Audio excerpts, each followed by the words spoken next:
자, 오존층은 어떤 역할을 하냐면요.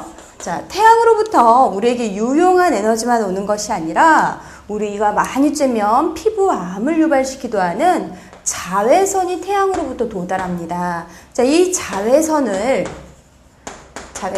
여기는 오존층이 차단시키는 역할을 해요. 자, 자외선을 차단시켜서 자외선이 반사가 되면 위로 갈수록 어때요? 여기 오존층 바로 윗부분은 이 자외선을 많이 흡수하겠죠? 그래서 아래에 있는 공기는 자외선을 흡수하지 못하니까 온도가 낮고요. 위에 있는 공기는 이 자외선을 흡수하기 때문에 위로 올라갈수록 온도가 높아져요. 자, 하지만 50km 이상이 되면 이 자외선을 더 이상 많이 흡수할 수가 없겠죠? 위로 올라갈수록 자외선을 적게 흡수하니까 온도가 다시 내려가요. 자, 이렇게 온도가 위로 올라갈수록 내려가는 구간을 중간권이라고 합니다. 자, 80km 이상부터는 태양과 가까이 갈수록 온도가 높아지는 그래프를 그리게 돼요. 자, 그래서 온도에 따라서 0에서 10km 구간까지 온도가 위로 올라갈수록 낮아지는 구간을 대륙권. 자, 10에서 50km까지의 구간, 위로 올라갈수록 온도가 높아지는 오존층이 있는 이 대기권을 성층권. 자, 위로 올라갈수록 다시 온도가 낮아지는 이 대기권을 중간권. 자, 80km에서 1000km까지 위로 올라갈수록 온도가 높아지는 대기권을 열권이라고 해요. 자, 그럼 제일 먼저 대륙권에서 일어나는 현상 한번 살펴볼게요. 자, 대륙권에서는 위에는 찬 공기가 있고요. 아래에는 따뜻한 공기가 있어요.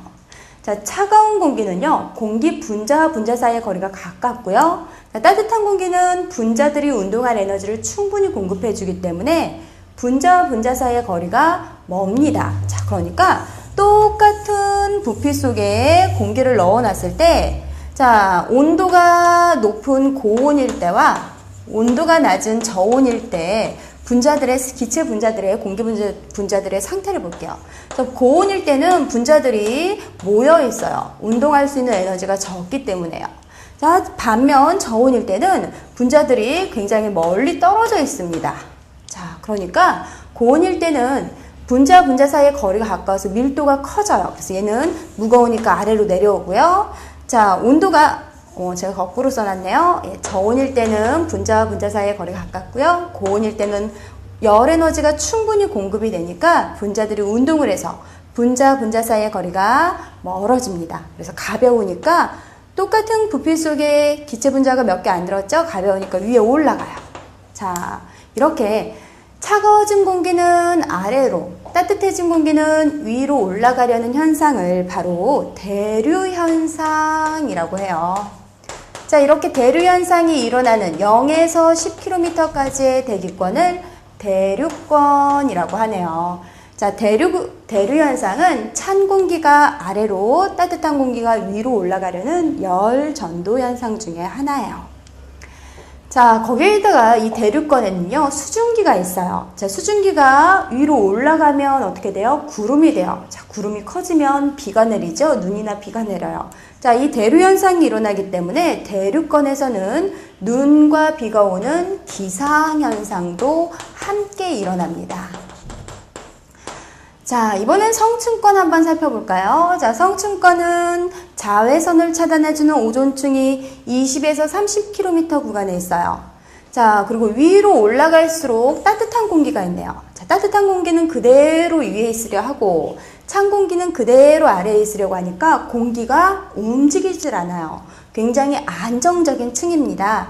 자, 그래서 굉장히 안정적이기 때문에 10km에서 20km 사이의 구간에서는 비행기의 항공 항로로 사용하고 있어요. 10km에서 20km까지의 대기권을 비행기의 항공 항로로 사용하는 이유는 대기가 안정적이기 때문이죠. 자, 중간권에서는 위로 올라갈수록 다시 찬 공기가 있네요. 찬 공기는 아래로, 따뜻한 공기는 위로 가려는 현상, 바로 뭔가요? 대류 현상이죠. 자, 대류 현상이 일어나지만 중간권에서는 눈과 비가 오는 기상 현상은 일어나지가 않습니다. 자, 그 이유는 바로 중간권에는 수증기가 없기 때문이죠. 자, 그 다음에 열권은 극지방에서는 오로라 현상을 볼 수 있는데요. 지구 전자기파가 태양의 비대너지를 받아서 열을 방출하는 현상 중에 하나입니다. 그래서 열권에서는 오로라 현상을 볼 수가 있어요. 자, 그래요. 지구의 대기권의 구조를 지금 대륙권, 성층권, 중간권, 열권으로 나누었고 그에 따른 성질을 한번 얘기해 봤어요. 자, 이렇게 4개의 층으로 구분했던 기준은 높이에 따른 온도가 낮아지고 높아지고 낮아지고 높아지는지에 따라서, 즉 높이에 따른 기온 분포에 따라서 4개의 층으로 나누었고요. 제일 아래층에 있는 대륙권은 대류현상과 기상현상이 나타났어요. 자, 성층권은 공기층이 안정적이고 오존층이 있었죠. 자, 낮은 성층권 부분은 비행기의 항공 항로로 사용이 됐어요. 자, 중간권은 대류현상은 일어나지만 기상현상은 수증기가 없어서 일어나지 않았죠. 자, 열권에서는 오로라 현상을 볼 수가 있었습니다. 자, 그래요. 자, 그럼 지구를 둘러싸고 있는 공기에 대해서, 대기에 대해서 배웠는데요. 대기는 무엇으로 되어 있는지 살짝 살펴보도록 할게요. 자, 대기, 공기의 주성분은 바로 질소, 그리고 산소가 대부분을 차지해요. 그 외에도 이산화탄소, 우리가 내쉬는 이산화탄소, 그리고 뭐 수소, 헬륨 같은 여러 가지 기체가 있어요.